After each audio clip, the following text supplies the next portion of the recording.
2장 1절부터 10절까지의 말씀 제가 대표로 봉독하겠습니다. 요나가 물고기 뱃속에서 그의 하나님 여호와께 기도하여 이르되 내가 받는 고난으로 말미암아 여호와께 불러 아뢰었더니 주께서 내게 대답하셨고 내가 스올의 뱃속에서 부르짖었더니 주께서 내 음성을 들으셨나이다. 주께서 나를 깊은 속 바다 가운데에 던지셨으므로 큰 물이 나를 들렀고 주의 파도와 큰 물결이 다 내 위에 넘쳤나이다. 내가 말하기를 내가 주의 목전에서 쫓겨났을지라도 다시 주의 성전을 바라보겠다 하였나이다. 물이 나를 영혼까지 둘러싸우며 기품이 나를 에워싸고 바다 풀이 내 머리를 감쌌나이다. 내가 산의 뿌리까지 내려갔사오며 땅이 그 빗장으로 나를 오랫도록 막았사오나 나의 하나님 여호와여 주께서 내 생명을 구덩이에서 건지셨나이다. 내 영혼이 내 속에서 피곤할 때 내가 여호와를 생각하였더니 내 기도가 주께 이르렀사오며 주의 성전에 미쳤나이다. 거짓되고 헛된 것을 숭상하는 모든 자는 자기에게 베푸신 은혜를 버렸사오나 나는 감사하는 목소리로 주께 제사를 드리며 나의 서원을 주께 갚겠나이다. 구원은 여호와께 속하였나이다 하니라. 여호와께서 그 물고기에게 말씀하심에 요나를 육지에 토하니라. 저희들이 지난 두 번에 걸쳐서 요나서 1장을 함께 살펴보았습니다. 하나님께서는 요나에게 니느웨로 가서 은혜의 복음을 전하라 명령하셨습니다. 그러나 그는 하나님의 명령에 불순종하여 도망을 갔습니다. 다시스에 가는 배를 탄 것이죠.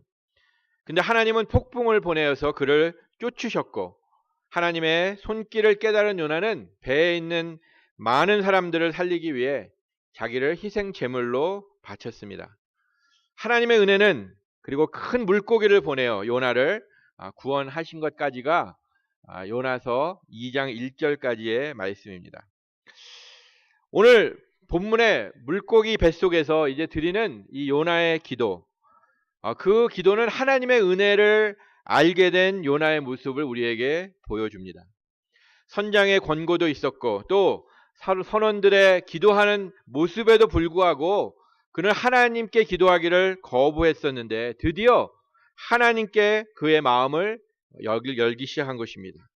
그리고 하나님께서는 그에게 응답하셨다는 사실을 기도의 구구절절 우리에게 나타내고 있습니다. 하나님은 포기하지 않으시고 끝까지 요나를 쫓으셨고 결국 그 하나님의 은혜가 요나의 마음을 녹이기 시작한 것입니다.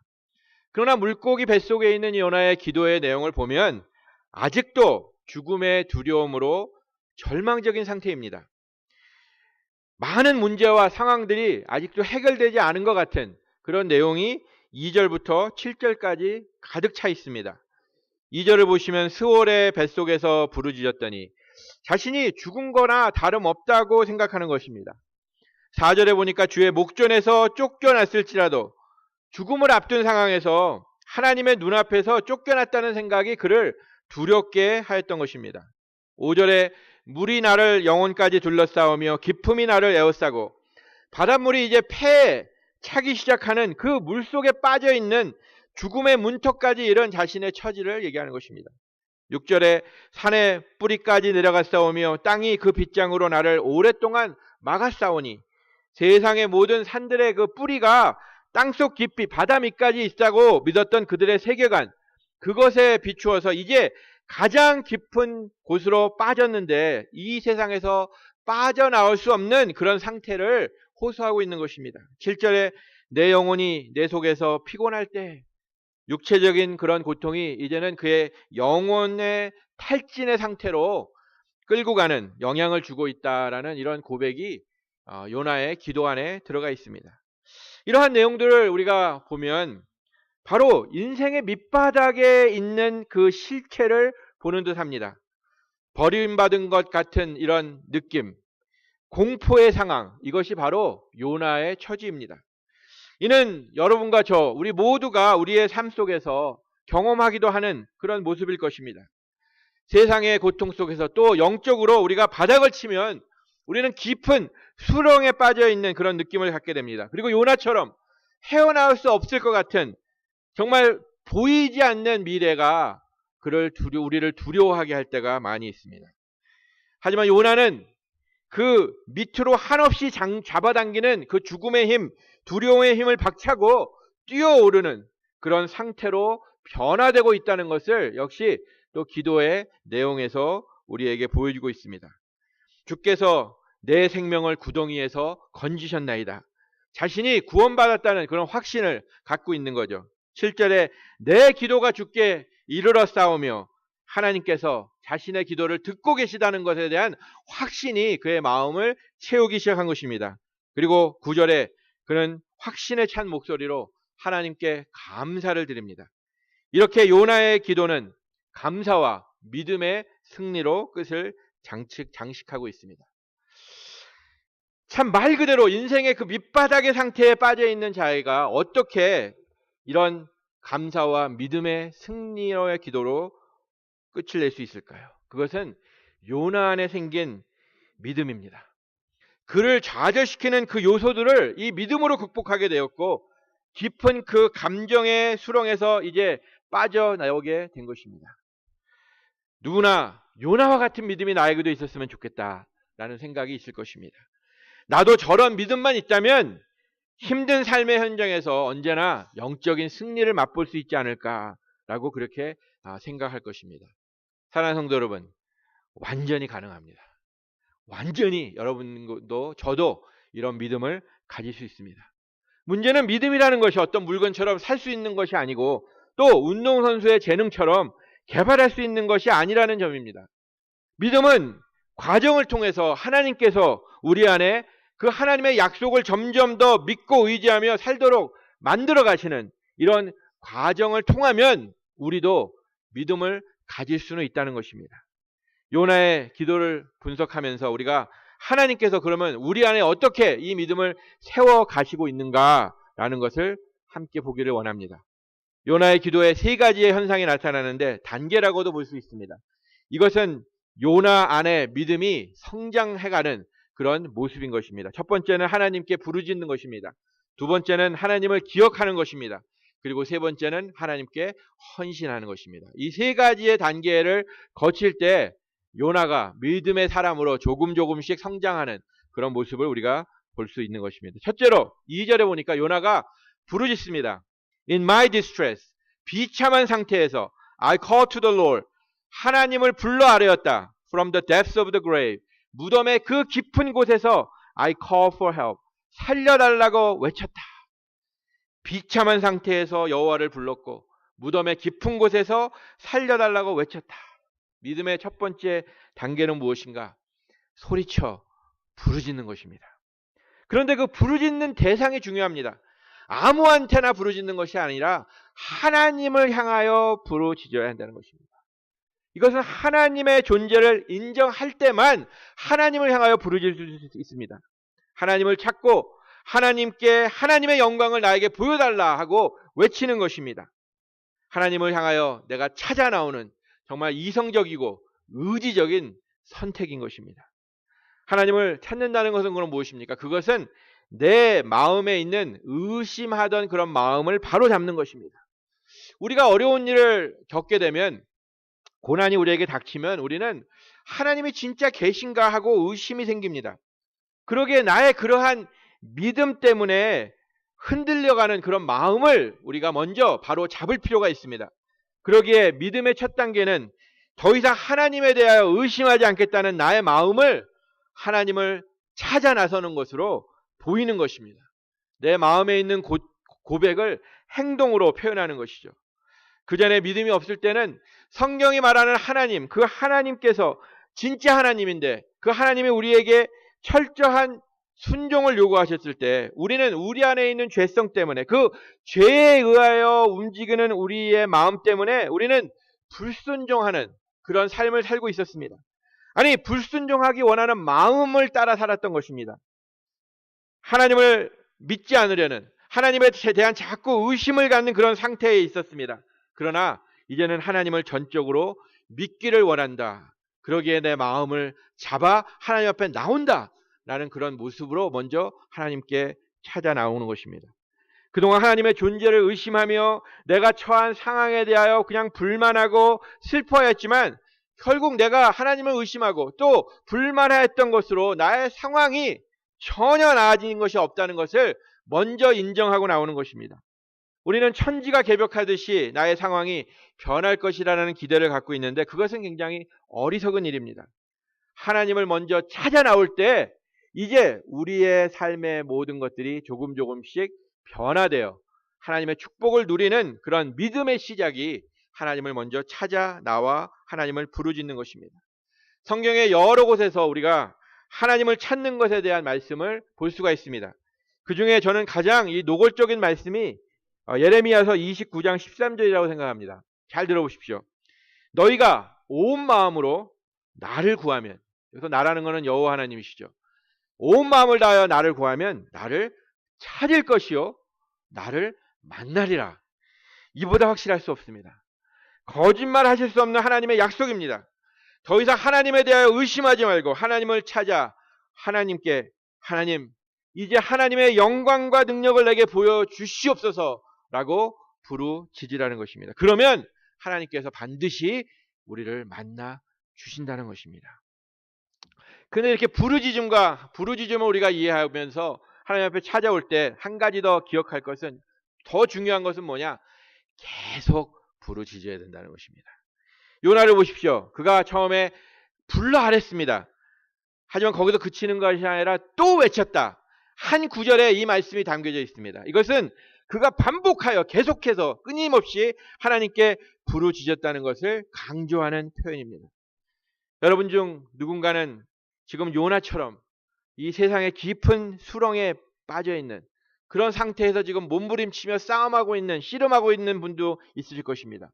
절대로 끝날 것 같지 않은 이 지겨운 상황에서 어찌할 바를 모르고 있지는 않습니까? 아마도 여러분은 그 수렁에서 빠져나오려고 온갖 몸부림을 치셨을 것입니다. 이런 노력도 해봤고 저런 시도도 해봤을 것입니다. 그런데 혹시 하나님께 부르짖는 것은 잊고 있지 않으셨습니까? 아니, 한 번은 부르짖으셨습니다. 또 그리고 나의 힘으로 또 헤쳐나오려고 노력하였습니다. 만약 반복하여 부르짖는 것을 하지 않았다면 이제부터라도 하십시오.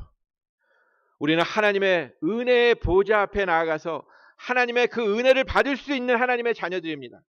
하나님께서 사랑하시는 자녀들입니다. 하나님께서 부르짖을 수 있는 그 특권, 계속해서 하나님께 나와 외칠 수 있는 그 특권을 포기하지 마시기를 주님의 이름으로 축복드립니다. 두 번째로 하나님께 이렇게 부르짖었던 그 요나의 다음 모습은 4절에 있습니다. 다시 주의 성전을 바라보았다라는 것입니다. 여기서 요나가 바라보았다라는 것은 그저 성전에 있는 그 어떤 방향을 향하여 눈을 돌려 그 성전의 모습을 보았다라는 것보다 더 큰 의미가 있습니다. 요나는 성전을 깊이 묵상하며 생각하며 무엇인가 마음으로 지금 기억되었다라는 표현을 이렇게 다시 주의 성전을 바라보았다. 그리고 그 성전을 바라보는 그 마음, 기억하는 그 마음 속에 7절에 보니까 내가 여호와를 생각하였다라고 얘기하고 있습니다. 성전을 기억하였더니 여호와 하나님이 생각났다는 것입니다.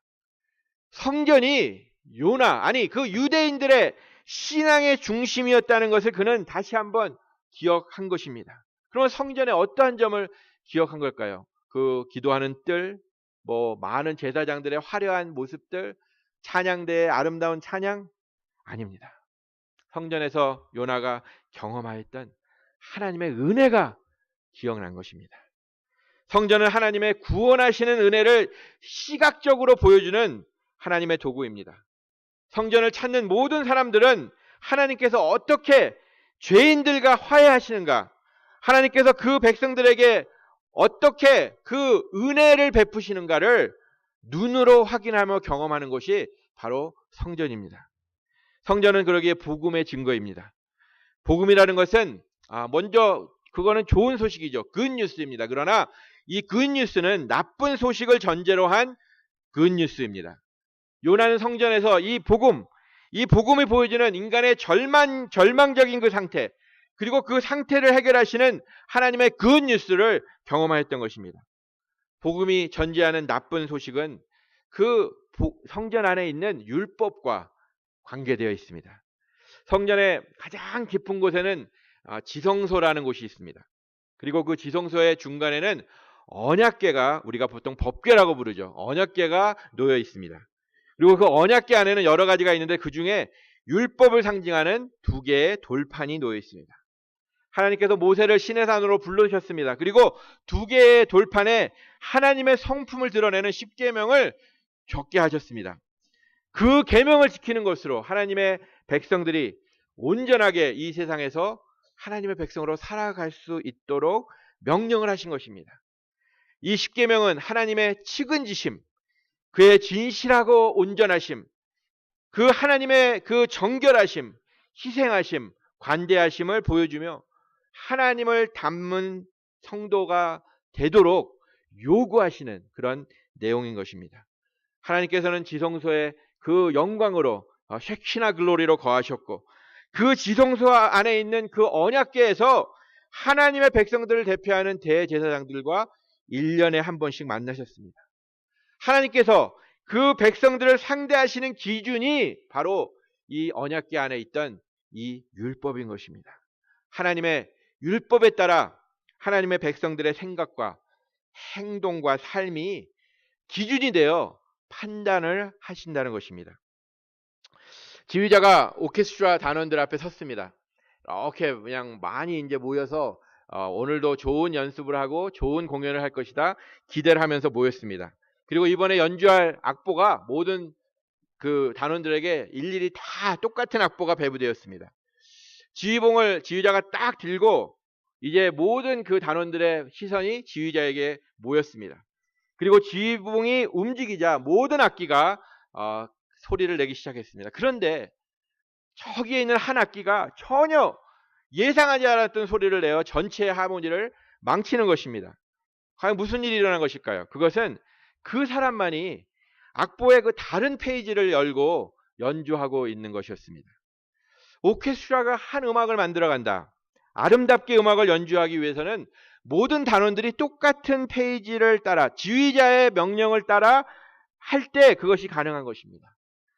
악보 안에서, 악보를 통하여 지휘자와 그 단원들이 만나서 하나가 되어야 아름다운 하모니가 만들어지는 것입니다. 이 악보 안에서의 만남이 제대로 이루어지지 않으면 뭐가 되죠? 불협화음이 만들어지죠. 그리고 연주하는 자나 음악을 듣는 자나, 아니 무엇보다 특히 지휘자에게는 아주 괴로운 일이 벌어지는 것입니다. 하나님의 율법이라는 것은 하나님께서 그의 백성들과 만나는 장소입니다. 그의 백성들에게 요구하는 것이 무엇인지를 정확하게 밝혀주시는 것이 하나님의 율법이었습니다. 그리고 하나님과 관계하여 이 세상에서 축복받으며 살아가기 위해서는 백성들은 그 율법에 따라 올바른 삶을 살며 율법에 순종을 하면서 살아야 됐습니다. 거룩하신 하나님께서 죄 많은 사람들과 함께 하시는 방법은 오로지 이 율법의 거룩함을 통해서, 율법을 지킴으로 백성들이 거룩함을 이루어갈 때 아름다운 하모니가 하나님과 하나님의 백성들 사이에 이루어질 수 있는 것입니다. 여러분들, 그 오케스트라 지휘자가 그 상황에서 어떻게 하였을까 예상할 수 있으시죠? 아마도 그 연주자의 잘못, 이쪽에 있었죠, 연주자의 잘못을 지적하면서 그 페이지가 좀 잘못된 것 같으니까 페이지를 좀 제대로 하라고 아마 명령하였을 것입니다. 그리고 그 악보의 페이지를 제대로 이제 찾아서 다른 사람들과 함께 아름다운 하모니, 결국 오케스트라의 그 지휘자에 따라 움직이는 모든 오케스트라가 되도록 인도해 나갔을 것입니다. 아름다운 음악을 만들기 위해서는 그 단원이 지휘자의 명령에 순종을 해야 됩니다. 지휘자가 내오는 기준에 따라 함께 움직일 때 그것이 가능한 것입니다. 하나님은 율법을 사람들과 관계를 맺는 도구로 내어놓으셨습니다. 거룩하신 하나님 앞에 우리가 나와서 하나님과 교제하고 하나님과 함께 살아가고, 그러한 것은 그 하나님의 율법에 절대적으로 순종할 때만 가능한 것입니다. 그러나 절망적인 소식이 있습니다. 그것은 어느 누구도 이 하나님의 완벽한 율법을 완벽하게 지킬 수 없다는 것입니다. 율법을 지키기를 원하는 마음이 있다 하더라도 현실적으로 그렇게 할 수 있는 사람은 이 세상에 아무도 없는 것입니다. 이것이 복음에 전제되는 절망적인 소식입니다. 하지만 이 불가능을 가능하게 하는 것이 하나님의 은혜인 성전입니다. 언약궤가 있죠. 언약궤 안에 율법이 있습니다. 율법에 불순종한 우리 죄, 그 죄를 이제 해결해야 되는 방법이 뭐냐? 바로 언약궤 위에 있는 속죄소입니다. 속죄소는 언약궤를 덮고 있는 뚜껑입니다. 몰시싯이라고 부르는데 이것은 은혜의 보좌입니다. 두 천사가 이런 모습으로 뚜껑을 이렇게 덮고 있는 바로 그 장소입니다. 이곳에서 속죄가 이루어지는 것입니다. 속죄라는 말은 대가를 치루어서 누군가가 받아야 하는 잘못에 대한 그 진노를 면하게 하는 것이 바로 속죄입니다. 우리가 하나님의 율법에 불순종하여 하나님께 죄를 지으면 그 결과로 하나님의 진노를 받아야 마땅합니다. 마치 우리가 전기세를 오랫동안 내지 않아서 전기회사에서 이제 전기를 끊겠다라는 경고장이 날라옵니다. 그 경고장은 이제 전기회사가 우리에게 전기세를 내지 않았기 때문에 전기회사의 진노가 임할 것이라는 그 사실을 알리는 것입니다. 그런데 누군가가 나 대신해서 밀린 전기세를 다 내어준다면 전기회사의 진노를 피하게 되는 것입니다. 전기가 끊어지는 일이 없어질 것입니다. 계속해서 전기를 공급받게 되는 것입니다. 성전의 이 속죄소는 율법을 지키지 못한 바로 그 하나님의 백성들, 그 하나님의 백성들과 이제 하나님께서 다시 한번 화해하고 하나님의 진노를 피할 수 있는 그런 장소였던 것입니다. 언약궤를 덮고 있는 금으로 만든 이 판, 거기에 1년에 한 번 그 대속일 날에 속죄 제물로 드려진 동물의 피가 그 속죄소에 뿌려지게 되어 있습니다. 그리고 하나님께서는 그 피를 대속의 피로 여겨주시면서 율법을 지키지 못하고 범죄한 그 죄인들의 죄의 값을 대신하여 그 뿌려진 피로 받으시겠다는 것입니다. 사랑하는 정말로 동물의 피가 사람의 죄를 대신할 수 있는가요? 효력이 있을까요? 아니죠. 그렇지 못하죠. 동물의 피는 동물의 피일 뿐입니다. 우리 인간이 지은 죄는 인간의 피로, 나의 피로 대가를 치료해야 되는데 하나님께서 동물의 피로 대신하여 우리의 죄값을 치르는 것으로 받아주시겠다는 것입니다. 그것이 하나님의 전적인 은혜의 사건입니다. 요나가 이 성전을 바라보며 성전을 기억하며 이 모든 복음의 사실을 생각했을 때 그는 예수 그리스도의 그 십자가라는 것에 대한 정확한 이해가 없었습니다. 하지만 그가 어렸을 때부터 그 성전에서 속죄소에서 이루어지는 대속의 약속을 굳게 믿고 그들이 1년에 최소한 한 번씩이라도 성전에 나갔던 것을 기억한 것입니다. 그리고 그 속죄소의 이제 피의 제사가 예수님의 십자가의 대속으로 완성되었습니다. 바울은 이렇게 로마서 3장 25절에 고백합니다. 하나님께서는 이 예수를 속죄 제물로 내주셨습니다. 그것은 그의 피를 믿을 때에 유효합니다.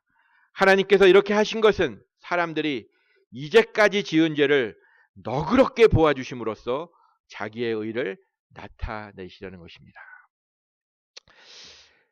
하나님의 의, 그것은 죄에 대한 죄의 값을 치르게 하시는 것입니다. 그러기에 하나님께서는 가장 그의 귀한 독생성자 예수를 하나님이 자원하여 우리를 위하여 내어주신 것입니다. 속죄소에서 그 뿌려지는 그 피는 완전할 수 없기 때문에 이제 하나님의 아들이 십자가에서 그 대속의 피를 흘려 속죄 제물이 됨으로 인하여 우리의 죄가 하나님 앞에 용서받게 하신 것입니다. 속죄소라는 말과 속죄 제물이라는 말은 사실 같은 단어입니다. 예수 그리스도가 바로 우리의 죄를 대속하시는 속죄소입니다. 이것이 복음의 굿뉴스입니다. 그러게 오늘날 우리도 성전을 생각해야 됩니다. 아니, 복음을 생각해야 됩니다. 그리고 우리는 그 복음을 생각할 때 요나가 느끼지 못했던 그 새로운 더 다른 감동을 맛볼 수 있습니다. 왜? 우리는 이 성전을 허물라 내가 3일 안에 다시 세우리라고 말씀하신 그 예수 그리스도를 알기 때문입니다. 십자가에 그 피를 흘려 우리의 대속제물이 되시고 3일 만에 부활하신 자신의 십자가의 죽음과 3일 만에 부활을 주님께서 직접 말씀하신 바로 그 예수님이 성전이십니다. 우리는 그러기에 이제 성전을 바라보는 것이 아니라 이 교회당, 이 아일리프에 있는 교회당을 바라보는 것이 아니라 우리를 위하여 대속의 사건이 일어난 그 십자가의 복음을 매일매일 바라보는 것이 바로 우리 믿음의 두 번째 단계입니다. 예수님은 율법의 살아있는 형상으로 실체로 그의 완벽한 삶을 통하여 율법을 완성해 주셨습니다. 그리고 더 나아가 율법이 요구하는 죄값까지 그의 목숨으로 치루어 주셨습니다. 그러기에 믿음으로 이 예수님의 대속의 피를 믿으면 그것이 유효한데 예수님이 우리의 속죄소가 되어 율법의 모든 요구를 만족하는 의인이 될 수 있다는 것입니다. 속죄소의 실체이신 예수 그리스도, 그를 통하여 우리가 하나님 앞에 나아오면 하나님께서 우리를 받아주십니다. 우리의 기도가 응답되는 확신을 허락해 주십니다. 그리고 더 이상 율법에 불순종한 그 대가의 형벌에 대해서 두려워하지 않아도 됩니다. 왜? 예수님께서 우리를 대신하여 그 형벌을 이미 다 십자가에서 받으셨기 때문입니다. 그리고 죄를 심판하셔야 되는 하나님의 의가 예수님의 그 십자가의 모든 것이 다 부어졌기 때문에 우리는 더 이상 하나님의 진노 안에 있지 않습니다. 하나님의 사랑 안에 있을 뿐입니다. 요나가 성전을 생각하였다. 그것은 이 하나님의 은혜 안에 들어왔다는 것이고 오늘 저와 여러분도 이 복음의 은혜 안에 들어와서 살아가는 것, 그것이 우리 안에 믿음을 세워가는 두 번째 단계입니다. 이렇게 믿음이란 하나님께서 이루신 것을 기억하면서 붙잡고 그 은혜로운 삶이 내 속에 복이 되도록 그 구원의 복을 누리며 살아가는 것입니다. 아직까지 물고기 뱃속에 있는 요나의 현실은 암울합니다. 하지만 그가 성전을 다시 기억하며 생각할 때 하나님의 놀라우신 사랑이 그의 마음을 가득 채웠던 것입니다. 이러한 믿음으로 그는 이제 그 처절한 현실을 박차고 나올 수 있었던 것입니다. 믿음의 행동을 할 수 있었던 것입니다. 현실은 여러분과 저의 마음에 계속적으로 두려움과 절망을 집어넣으려고 합니다. 하지만 하나님의 그 예수 그리스도를 통한 복음을 생각하는 우리의 믿음은 하나님의 약속으로 우리를 채워갑니다. 그리고 우리로 하나님의 사람이 되어가도록 만들어 가십니다. 사랑하는 성도 여러분, 예수 그리스도의 피를 믿는 그런 성도로서 이 복음의 모든 내용을 기억하시며 믿음의 반석 위에 굳건히 서시기를 주님의 이름으로 축복드립니다. 이제 믿음의 마지막 단계는 이 하나님으로 가득 찬, 복음의 은혜로 가득 찬 이러한 나의 삶을 하나님께 헌신하는 것입니다. 9절을 보면 요나가 이렇게 그 기도를 맺습니다. 나의 소원을 주께 갚겠나이다. 구원은 여호와께 속하였나이다. 하나님께 부르짖고 또 하나님을 다시 기억하여 믿음이 얻은 이 요나는 이제 하나님께 나를 드리겠습니다 라고 헌신하는 것입니다. 온전한 헌신, 그것은 어떠한 어려움이 나에게 오더라도 그 모든 것을 극복하며 이제 하나님만을 위해 살겠다 하는 것입니다. 기도를 드리고 있는 이 요나, 아직도 물고기 뱃속에서 벗어나지 못한 상태입니다. 그러나 그는 하나님의 그 은혜와 구원에 대한 확신이 그의 마음을 채우고 그것이 믿음으로 성장하였기에 이제 하나님께 내가 나를 바칩니다. 나를 사용하시옵소서. 이것은 믿음이 없이는 불가능한 모습입니다. 믿음의 성장과 열매라는 것은 이렇게 우리가 이런 과정을 통해서 이루어지는 것입니다. 아마 여러분 모두 다 한 번 정도는 그 어떤 수술을 경험을 해 보셨을 것입니다. 저도 어렸을 때는 맹장 수술도 해봤고 이제 커서는 또 다른 수술도 해봤는데 수술을 받는다 그러면 일단 마음이 좀 이상합니다. 특별히 이 수술이 완전 마취를 필요하는 그런 수술이라 하면 조금 더 마음이 이렇게 쎄해지는 것이 있습니다. 그러면 우리가 어떻게 이 수술하는 의사를 완전히 믿고 내 몸을, 내 생명을 그 의사에게 맡기며 수술대에 편안한 마음으로 누울 수 있을까요? 아마 끝까지 편안하지 않을 수도 있습니다. 그러나 우리가 그 의사와 많은 대화를 나누고, 그리고 혹시 이 똑같은 수술을 나보다 먼저 받은 사람에게 많은 대화를 나눠서 궁금증을 해결하면 아마도 조금이라도 더 편안한 마음으로 그 의사를 믿고 수술대에 누울 수 있을 것입니다. 이러한 과정, 알아가는 과정, 궁금한 것을 해결하는 이런 과정을 통해서 우리가 집도할 의사에 대해서 확실히 알고, 그 다음에 이 수술의 내용을 확실히 알면 그때 우리가 믿음이 생긴다는 것입니다. 하지만 막상 수술날 병원에 도착하면 또 마음이 좀 심란하죠. 이게 수술이 현실로 다가오면 또 다른 공포가 마음을 사로잡게 됩니다. 도망가고 싶은 마음도 생깁니다. 어떨 때는.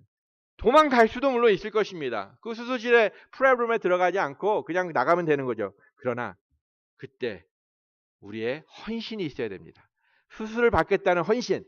이제 믿음이 있으니까, 이 의사에 대한 믿음도 있고 또 이 수술의 모든 것에 대한 믿음이 있으니까 그 믿음이 내게 열매가 되기 위해서는 그 수술실로 들어가는 헌신이 있어야 된다는 것입니다. 그동안의 많은 과정을 통해서 생긴 그 믿음을 행동으로 옮겨야, 그때야 우리가 믿음의 열매를 따먹을 수 있는 것입니다. 알아가는 과정을 통하여 믿음이 성장하고 마지막 헌신을 통하여만 이 믿음의 열매가 내 것이 된다는 것입니다. 우리의 믿음이 성장하기 위하여 여러분과 저는 계속해서 이 복음을 알아가야 됩니다. 예수 그리스도의 십자가의 사건을 묵상해야 됩니다.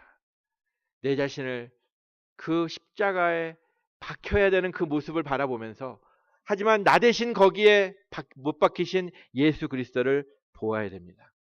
그리고 나를 얼마나 사랑하셨는지 하나님에 대해서, 예수 그리스도에 대해서 더욱 알아가기를 최선을 다해야 될 것입니다. 이렇게 복음과 예수 그리스도가 나의 마음을 사로잡을 때 우리는 헌신을 통해서 믿음의 열매를 내 것으로 만들 수가 있는 것입니다. 사랑하는 성도 여러분, 오늘도 염려와 근심에 사로잡혀 계십니까? 모든 것이 뒤죽박죽이 되어 있고 정리되지 않은 삶 속에서 씨름하고 계십니까? 우리의 성전 되신 예수 그리스도를 바라보십시오. 그리고 예수 그리스도를 바라보는 믿음 안에서 굳게 서십시오. 그것은 바로 믿음 안에서 주님께 나와 이렇게 고백하는 것과 마찬가지입니다. 주님, 내 삶이 참 엉망입니다. 그러나 하나님께서 나를 얼마나 사랑하시는지 예수 그리스도를 통하여 그 보여주신 사랑을 압니다. 정말 저를 하나님의 온전한 은혜로 예수 그리스도의 은혜 때문에 받아주셨다면 나의 전능하신 하나님의 손길로 나의 삶을 책임지실 것을 믿습니다. 하나님 나아갑니다. 우리 모두가 여기에 있는 많은 우리 성도들 한 사람 한 사람이 이 복음에 사로잡혀 있고 복음에 따라 우리가 헌신하며 행동한다면, 우리의 말과 우리의 생각과 우리의 행동이 이 복음에 의하여 주장된다면 뉴라이프 선교교회, 콜로라도 뉴라이프 선교교회는 치유의 공동체가 될 것입니다. 행복한 곳이 될 것입니다. 서로 진심으로 사랑하고 위하여주고 배려하는 그런 공동체가 될 것이며, 더 이상 남과 나를 비교하지도 않게 될 것이고, 교만도 없어질 것이고, 또 사람의 의를 내세우는 그런 일들도 없는 행복한 공동체가 될 것이라 저는 확신합니다. 모든 여러분들이 이 큰 믿음의 성도가 되시기를 축원드립니다. 여러분 중 요나처럼 인생의 밑바닥에 계신 분이 계시다면 먼저 하나님께 부르짖으십시오. 그러나 한 번에 그치는 것이 아니라 계속해서 부르짖으십시오. 그리고 예수 그리스도가 우리를 위하여 십자가를 통하여 이루신 그 은혜를 다시금 기억하십시오. 그리고 하나님을 더 깊이 알아가며 그 지식에 성장하며 이제 하나님 앞에 여러분들의 삶을 헌신하며 그 믿음의 열매를 즐기시는 여러분들 되시기를 주님의 이름으로 축복드립니다. 주 약속 안에서 내 영